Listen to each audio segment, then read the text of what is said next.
सच में अगर हम भटके भी हैं तो हमारा पिता हमें सही राह पर लेकर आता है। हमारा पिता है जो हमारे मन से बातें करता है, और अगर हम भटक जाते हैं तो वो हमारे मन से तब तक बातें करता रहता है जब तक हम वापस राह पर ना आ जाएं, वापस उसकी उस मार्ग पर ना आ जाएं जहाँ पर उसने हमें रखा हुआ है। एक सुंदर वचन है जो यहाँ पर मैं पढ़ना चाहूँगा कि जब मैं देख रहा था, इफिसियों उसके 4 अध्याय के 6 वचन में लिखा हुआ है, और सबका एक ही परमेश्वर और पिता है। जितनी भी जातियाँ हैं, जितने भी धर्म हैं, जितने भी कुल हैं, जितने भी मनुष्य इस संसार में रहते हैं, जितने भी जीव जंतु इस संसार में हैं, सबका एक ही परमेश्वर है और एक ही पिता है। अब किसी से भी पूछ लीजिए, कोई यही कहेगा ऊपर वाला मेरे साथ है, ऊपर वाले ने मुझे बचा लिया, चाहे वो कहीं से भी आता हो। सबका एक ही परमेश्वर है और सबका एक ही पिता है। किसी का खून का कलर अलग नहीं है। अगर आप हिंदू से कहोगे, मुस्लिम से कहोगे, सिख से कहोगे, तो सबके खून का कलर अलग अलग नहीं है। सबको परमेश्वर ने, उस पिता ने जो हमारा परमेश्वर है, उसने सबको एक ही मूल से बनाया है।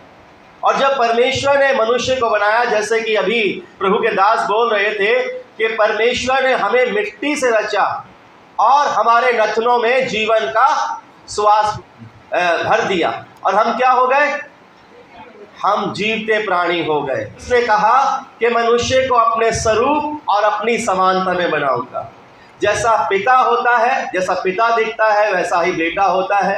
और ये ज़रूरी है कि पिता का स्वरूप हमारे अंदर नज़र आना चाहिए। तो मैं परमेश्वर का धन्यवाद करना चाहूँगा आज की इस आत्मिक संगति के लिए। और बड़े सुंदर शब्दों में वो कहता है, और सबका एक ही परमेश्वर और पिता है। तो फिर हम क्यों झगड़ें? फिर हम क्यों लड़ाई करें? फिर क्यों हम अपने आप को धर्मों में बांट लें, हम भाषाओं में बांट लें, हम जातियों में अपने आप को बांट लें, तबकि हमारा सबका एक ही पिता है, हमारा सबका एक ही परमेश्वर है, और सबके ऊपर और सबके मध्य में और सब में वास करता है। सबके ऊपर, देखिए, सब ऊपर की तरफ देखते हैं, सबके ऊपर और सबके बीच में और सबके अंदर वो वास करता है। सबका मन में नम्रता आती है ना कहीं भी, चाहे वो कितना भी बुरा व्यक्ति हो, अगर वो किसी को भूखा देखेगा या प्यासा देखेगा तो एक बार को उसका भी मन दया से भर जाएगा। क्यों?